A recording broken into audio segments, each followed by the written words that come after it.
자, 오늘은 이 누가복음 18장 1절부터 8절까지에 나와 있는 예수님의 비유의 말씀을 통해서 인내함으로 꾸준히 기도하는 것에 대해서 말씀을 선포하도록 하겠습니다. 자, 오늘 우리가 읽은 이 예수님의 비유는 이 앞서 나오는 17장의 내용에 이어서 생각을 해야 합니다. 누가복음 17장은 예수님께서 마지막 때에 대해서 성도들에게 주신 경고의 예언 말씀을 담고 있습니다. 자, 마지막 때에는 택함받은 자들과 버림받은 자들이 선명하게 나누어질 것인데 그때에는 온 세상에 환란이 가득하게 될 것이므로 성도들은 더욱더 기도하면서 믿음으로 깨어 있어야 한다는 것이 17장에서의 예수님의 말씀이었습니다. 그리고 그 말씀에 이어서 예수님은 오늘 우리가 읽었던 18장 1절부터 8절까지의 비유를 말씀해 주십니다. 그러니까 이 비유는 종말의 때와 환란과 관련해서 우리 성도들에게 주신 말씀이 분명합니다. 그래서 이 말씀의 마지막 8절에서도 예수님께서 인자가 올 때에 세상에서 믿음을 찾아보겠느냐라고 말씀하시지 않았습니까? 이것을 보게 되면 이 비유가 분명히 예수님의 재림의 때까지 인내하며 항상 참고 끈질기게 기도해야 한다는 사실을 가르친다는 사실을 분명히 알 수 있습니다. 자, 1절에서 예수님께서는 항상 기도하고 낙심하지 말라고 말씀하셨습니다. 이 항상 기도하라는 말씀은 그냥 그저 깨어있는 시간 동안에 내내 기도만 하고 있어라 라는 뜻이 아닙니다. 이 말씀은 우리가 언제나 하나님께만 소망을 두고 살아야 한다는 것과 또한 항상 매일마다 규칙적으로 기도의 시간을 내어서 습관적으로 기도해야 한다는 사실을 의미하는 것입니다. 항상 기도하고 낙심하지 말라는 말씀은 예수님의 재림을 바라보며 살아가는 신약시대 성도가 가져야 할 기도의 자세를 말해주는 것입니다. 여러분, 예수님께서 예수님께서 처음 이 세상에 오신 지가 벌써 2000년이 넘게 지났습니다. 그래서 너무 많은 시간이 지나다 보니까 이 세상은 재림을 기다리고 있는 성도들을 비웃고 있습니다. 언제 너희 주님이 오시겠느냐 하면서 비웃고 있습니다. 또한 많은 교회들조차도 이제는 예수님의 재림에 대해서 예전만큼 그렇게 간절한 소망을 품고 있지 않은 것처럼 보입니다. 물론 우리는 예수님께서 언제 다시 오실지를 정확하게 알진 못합니다. 그리고 앞으로 재림까지 남아있는 시간들은 분명히 우리 성도들에게는 점점 더 어렵고 힘든 때가 될 것이 분명합니다. 하지만 여러분, 예수님의 말씀대로 우리는 항상 기도하고 낙심하지 말아야 합니다. 예수님께서 다시 오심으로 모든 것이 마무리되는 날까지 우리는 항상 하나님께만 소망을 두고서 세상으로 우리의 마음이 흩어지지 않게 우리의 믿음을 지켜야 하는 것입니다. 아마도 정말 우리 코앞에 마지막 때가 다가오게 되면 세상에 남아있는 모든 성도들은, 참된 성도들은 다른 기도보다 점점 더 오직 주님께서 다시 오시는 것만을 바라며 구하게 될 것입니다. 주님의 재림은 이처럼 우리 성도들에게 가장 마지막에 남게 될 궁극적인 기도의 제목인 것입니다. 그러니까 성도 여러분, 잘 생각해 보십시오. 우리가 예수님의 재림에 대해서도 이렇게 인내하면서 기도할 수가 있고 또 기도해야 한다면 다른 어떤 것인데 우리가 인내하지 못하겠습니까? 재림은 이 세상 마지막에 일어날 일이기 때문에 사실상 우리가 기도하는 것 중에서 가장 늦게 이루어질 일이지 않습니까? 그러므로 우리가 세상에 살면서 간구하고 소원하는 것의 응답이 그 어떤 것이라도 할지라도, 그것이 아무리 오래 걸린다 할지라도 어쨌든 간에 그것은 재림 이전에는 응답을 받게 될 것입니다. 그러므로 우리가 예수님의 재림을 간절히 소망하는 이 재림신앙을 굳게 지키면서 하나님께 소망을 두고 살게 된다면 우리는 다른 어떤 기도 제목에 대해서도 능히 인내하며 끈기 있게 기도할 수가 있을 것입니다. 하나님께서는 당신의 응답을 간청하고 있는 자녀들의 기도를 외면하지 않으실 것이기 때문에 그분은 결코 우리를 영원히 기다리게 하시진 않으실 것입니다. 마가복음 11장 24절에 너희가 기도하고 구하는 것은 무엇이든지 너희가 받은 줄로 믿어라. 그러면 너희에게 이루어질 것이다 라고 하셨습니다. 이 말씀과 같이 우리는 하나님의 뜻대로 구하기만 한다면 그 무엇이든 응답받을 것을, 이미 응답받은 것을 확신하고 인내하며 끈기 있게 기도할 수 있어야 할 것입니다. 자, 그러면 이제 먼저 오늘 본문 전체를 다 살펴보면서 예수님께서 알려주신 기도의 교훈이 무엇인지를 먼저 생각해 보도록 하겠습니다. 예수님께서는 여기에서 한 재판관에 대해서 말씀하셨습니다. 이 재판관은 하나님을 두려워하지 않고 사람을 존중하지 않는 사람이라고 하였습니다. 자, 그는 재판관으로서 사람들에게 법을 집행할 권세를 가지고 있었고, 그리고 그 권세는 다른 사람이 아니라 하나님께로부터 받은 것이었습니다. 그런데도 그가 하나님을 두려워하지 않았다는 이것은 그가 얼마나 사악하고 또한 재판관으로서의 자격이 없는지를 잘 보여주는 말씀이라고 할 수 있습니다. 또한 이 사람은 사람을 존중하지도 않았기 때문에 억울한 일을 당한 사람을 동정하지도 않았고, 또한 법의 해석이 잘못되어서 억울한 사람이 만들어지는 것도 신경 쓰지 않았습니다. 이 본문엔 나오지 않지만 그는 분명히 재판에 대해서 뇌물을 받아서 챙겼을 것입니다. 또한 그의 권세를 이용해서 사람들 위해서 군림하면서 자기를 유익하게 하는 일에 재판관이라는 자리를 썼을 것이 분명합니다. 자, 그런데 이 불의한 재판관이 담당하고 있었던 성읍에 살던 한 과부가 그 재판관에게 어느 날부터 계속 찾아가서 말하기를 저의 대적에게서 저의 억울함을 풀어주십시오라고 말했다는 것입니다. 이 고대 사회에서는 이 남성들이 대부분의 경제 생활을 담당했기 때문에 이 남편을 잃어버린 과부는 가장 사회에서 가난하고 힘들고 외로운 그런 계층이었습니다. 이 과부는 분명히 억울하고 악한 일을 당했습니다. 그래서 그 억울한 일을 그렇게 당하게 한 사람을 벌 주는 것이 법의 정의였던 것입니다. 그렇지만 과부는 정식으로 소송을 제기하거나 자기를 변호해줄 사람을 구할 만한 돈이 없었기 때문에 이 재판장의 집에 직접 찾아가서 자신의 억울함을 말했던 것입니다. 문제는 이 마을의 재판관에게 공의로움이나 자비심이 아예 없다는 사실이었습니다. 또한 과부에게서는 어떤 뇌물을 받을 만한 기대도 할 수 없었기 때문에 재판관은 한동안에는 그녀의 말을 완전히 무시한 채로 시간을 보냈습니다. 그렇지만 과부는 절대 포기하지 않았고 계속해서 재판관에게 찾아가서 그를 매우 성가시게 하면서 똑같은 탄원을 반복했습니다. 이렇게 되자 재판관은 생각했습니다. 4절부터 5절에 내가 비록 하나님을 두려워하지 않고 사람을 존중하지 않으나 이 과부가 나를 귀찮게 하니 내가 그 여자의 억울함을 풀어주어야겠다. 그렇지 않으면 그 여자가 끝까지 와서 나를 괴롭힐 것이다.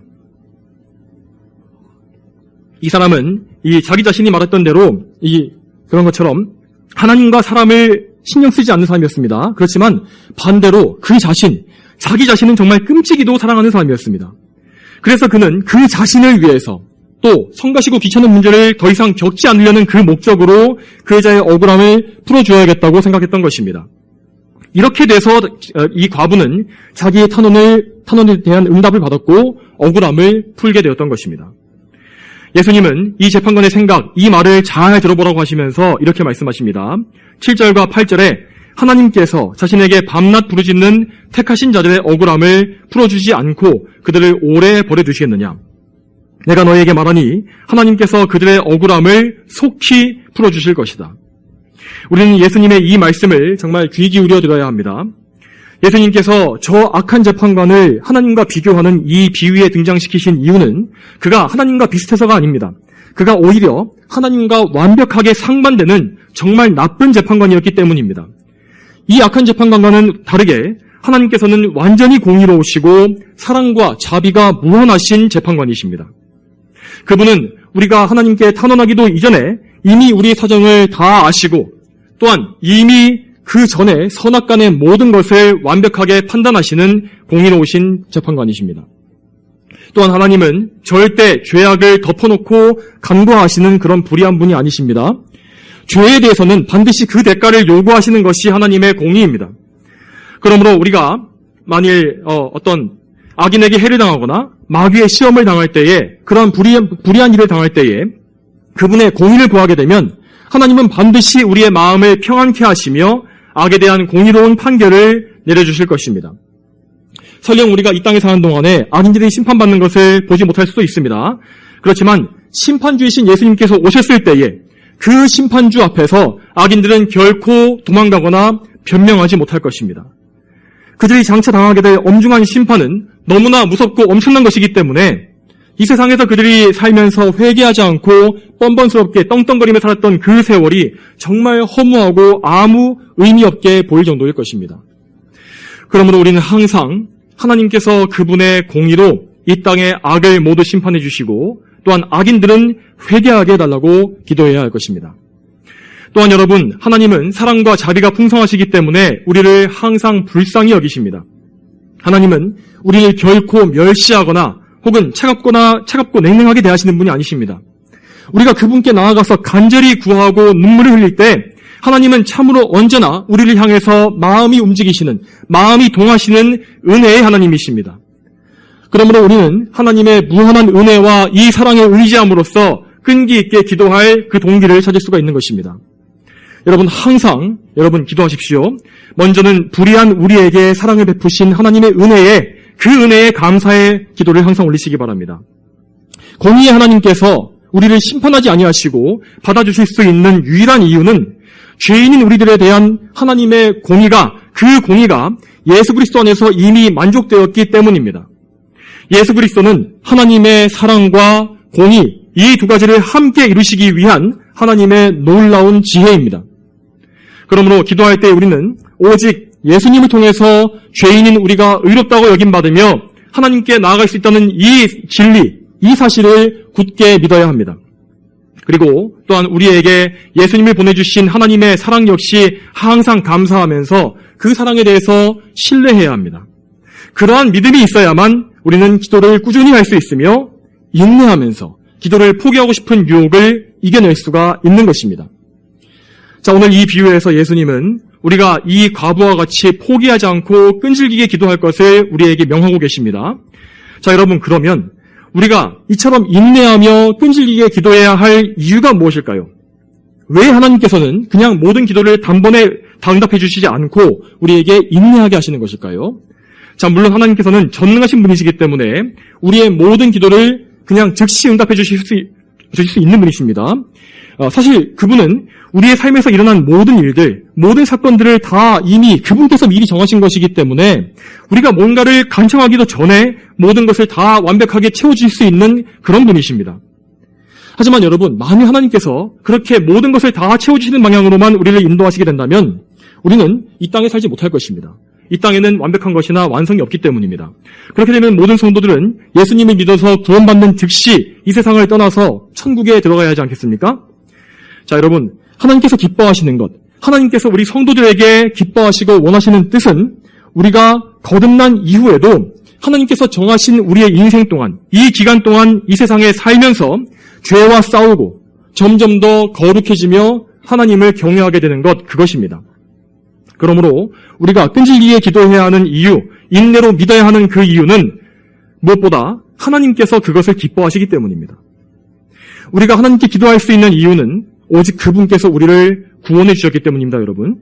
자, 그러면 우리가 지은 죄에 대한 책임이 하나님께 전혀 없음에도 불구하고 하나님께서 굳이 우리를 구원해 주신 이유가 무엇일까요? 그것은 하나님께서 그분의 택하신 백성, 우리들을 그분의 거룩한 소유로 삼으셔서 우리를 통하여서 영광과 찬송을 받으시기 위함이었습니다. 그래서 하나님께서는 당신께서 직접 구원하시고 값주고 사신 그 백성들이 하나님 앞에 나와 기도를 올릴 때에 그 기도를 그저 밍숭맹숭하게 들으시는 것이 아니라 정말 좋은 향기와 같이 기쁘게 연락하신다고 말씀하십니다. 요한계시록 5장 8절에서 성부 하나님과 어린 양, 성자 예수님 앞에 향이 가득한 금 그릇이 바쳐지는 모습이 나옵니다. 그리고 그 귀한 금 그릇에 담겨있는 향은 성도들의 기도라고 분명히 기록되어 있습니다. 성도들의 참된 기도는 예수 그리스도의 중보하심을 통해서 귀한 금 그릇에 담긴 향과 같이 거룩하고 완전해집니다. 예수님의 중보하심은 우리의 불완전한 기도를 거룩하신 하나님께서 받으시기에 합당하도록 만들어주시기 때문에 거룩하신 하나님께서는 성도들의 기도를 참으로 향기롭게 여기시며 기뻐해 주시는 것입니다. 마치 아름다운 꽃의 향기가 우리를 참 기분 좋게 만드는 것처럼 구원받은 성도들의 모든 기도는 하나님을 기분 좋으시게 하고 영화롭게 만듭니다. 그러므로 우리는 기도의 끈을 놓지 아니하고 모든 것에 대하여서 항상 꾸준히 기도하고 탄원하는 삶을 살아야만 하는 것입니다. 또한 여기 한 가지 더해서 우리가 끈질기게 기도해야 되는 이유는 우리 안에 여전히 죄성이 남아있기 때문입니다. 이에 대해서 이 존 라일 주교는, J.C. 라일 주교는 기도와 우리 죄의 관계에 대해서 이렇게 말했습니다. 기도하는 것과 죄를 짓는 것은 결코 한 마음에서 같이 할 수 없습니다. 기도는 죄를 소멸하고 죄는 기도를 질식시킵니다. 자, 우리는 이 세상에 사는 동안에 항상 우리 안에 여전히 죄악된 본성이 남아있다는 사실을 명심하고 이 죄성을 경계해야 합니다. 지난 주일날에 양승훈 목사님을 통해서 이 로마서 강해에서 우리의 두 본성 사이에서 벌어지는 싸움에 대해서 여러분 다 들으셨을 것입니다. 우리가 기도하는 것은 이 성령께서 우리를 거듭나게 하심으로 우리 안에 신생한 처음 태어나게 된 새 사람이 하는 활동입니다. 반면에 여전히 우리 속에 남아있는 옛사람, 죄악된 본성은 우리가 하나님을 섬기지 못하게 하고 세상과 육신의 일을 따라가게 만듭니다. 우리가 꾸준히 기도해야 하는 이유가 바로 여기에 있습니다. 우리가 인내심을 잃어버리고 기도에 실증을 내게 된다면 우리 안에 분명히 이 죄성이 다시 한번 살아나게 되고 거룩함과 경건함이 없어지게 될 것입니다. 사실 여러분, 우리가 삶 속에서 정욕에 빠지게 되고 옛사람의 기질이 폭발되는 그런 때는 대부분 다 우리에게서 기도가 끊어졌을 그때입니다. 기도가 없어지면 자연스럽게 옛사람의 본성이 나오게 되기 때문입니다. 하나님 앞에 참된 기도를 열렬히 드리고 있는 사람이 동시에 죄를 사랑하고 있을 수는 없는 것입니다. 그러므로 우리는 항상 기도하고 끈질기게 하나님께 매달리는 일을 언제나 잘해야 하는 것입니다. 또한 세 번째 이유, 그러니까 우리가 끈질기게 기도해야 될 이유 중에 세 번째는 우리에게 늘 결핍과 필요함이 많기 때문입니다. 이 세상 사람들은 이 돈만 있으면, 돈만 많으면 모든 것을 다 살 수 있다고 말합니다. 뭔가를 구할 수 없으면 돈이 부족한 것이다라고 말하는 그런 농담도 있습니다. 하지만 여러분, 우리는 그 말이 절대 사실이 아니라는 것을 잘 알고 있지 않습니까? 이 세상에서 가장 부유한 재벌들, 엄청난 부자들도 병 하나를 고치지 못해서 죽어나가는 경우가 너무나 많고 그들의 인생을 더 늘리지를 못합니다. 또한 그들 역시 자식 문제로 골머리를 앓거나 또한 사업에서 큰 실패를 하거나 또한 불의의 사고로 죽는 그런 일도 너무나 많이 있습니다. 여러분, 죄를 지어서 인간이 에덴 동산에서 쫓겨난 이후에 우리 모두에게는 정말로 모든 것이 다 부족하게 되었습니다. 그렇기 때문에 우리 성도들 역시 이 세상에 사는 동안에는 날마다 많은 부족함과 결핍을 경험할 수밖에 없습니다. 그 결핍이 큰 것이든지 작은 것이든지 우리는 우리의 필요를 다 채울 수가 없고 또한 때로는 정말 끈질긴 기도 없이는 도저히 헤쳐나갈 수가 없는 크나큰 문제에 부딪힐 수도 있습니다. 이럴 때 만일 우리의 기도가 느슨해지게 되면 금세 온갖 생활의 염려가 우리를 사로잡게 될 것입니다. 또한 우리가 닥친 문제가 크면 클수록 더 큰 근심이 우리를 압도해서 모든 평안과 기쁨을 다 앗아가 버릴 것입니다. 그렇기 때문에 우리는 항상 기도하며 하나님께 의지해야 하는 것입니다. 우리의 기도 생활에는 인내와 끈기가 반드시 필요합니다. 오늘은 기도했는데 내일은 기도가 끊어져 버리고 느슨해져 버리고 영적으로 풀어헤쳐져 버리는 그런 일들이 계속해서 반복되어서는 안 될 것입니다. 여러분, 참으로 하나님께만 모든 소망을 두시고 하나님께만 우리의 도움이 있다는 사실을 신뢰하시기 바랍니다.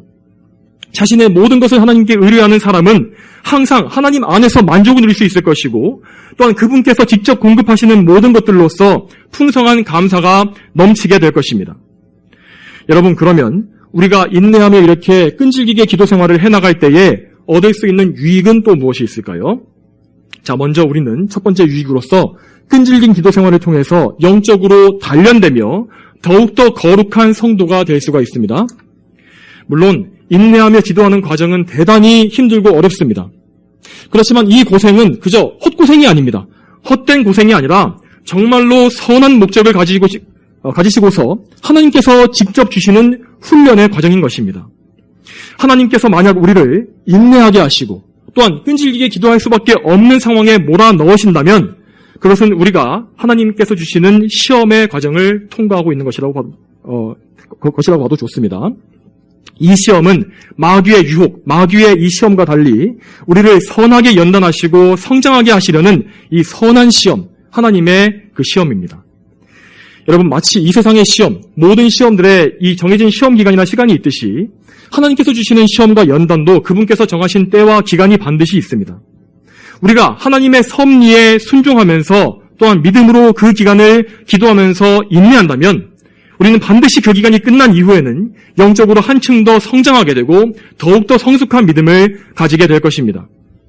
또한 여러분, 또다시 유익에 대해서 살펴볼 때에 우리가 인내하면서 기도한 끝에 얻게 된 응답은 쉽게 얻은 응답보다 훨씬 더 큰 기쁨을 우리에게 줄 것임을 우리는 믿을 수 있습니다.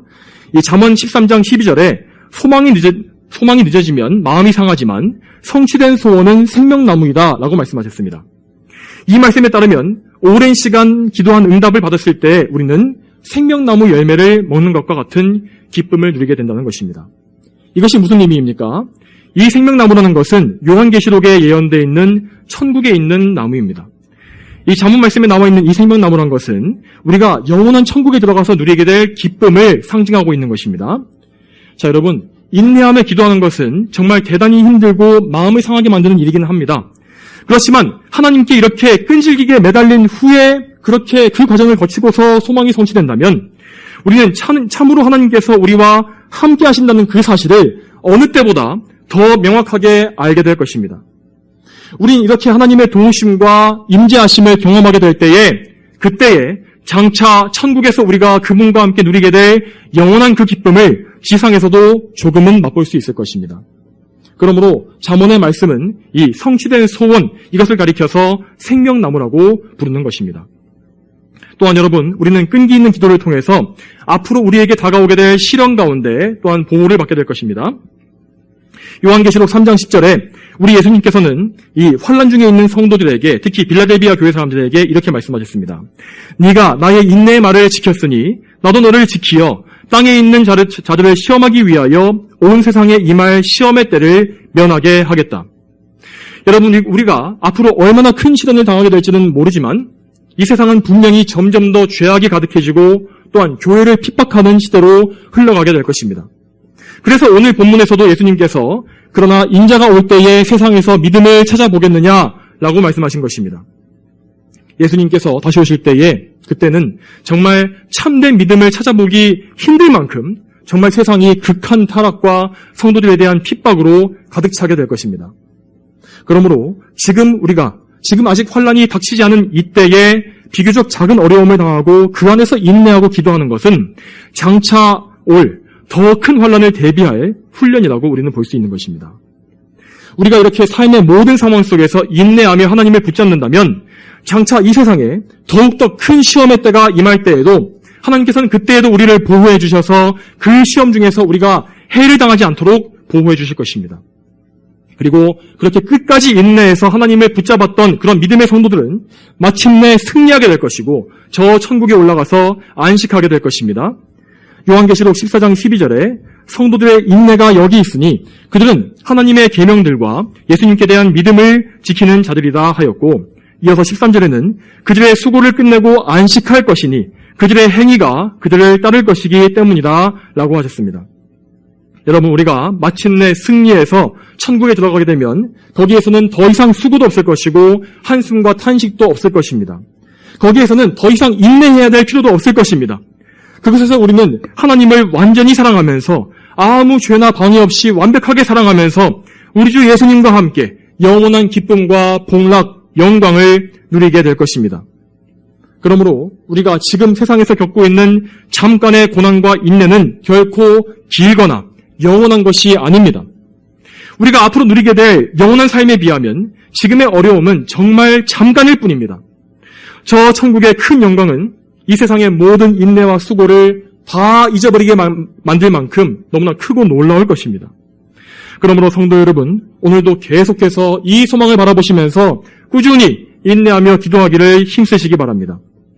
끈기 있게 기도하는 일은 다시 말씀드리지만 매우 어려운 일이지만 그 일은 하나님을 정말 크게 기쁘시게 하는 일이기 때문에 분명 하나님께서는 그 모든 일에 대해서 장차 우리에게 큰 상급을 주실 것이고 이 땅에서도 많은 기쁨을 주실 것입니다.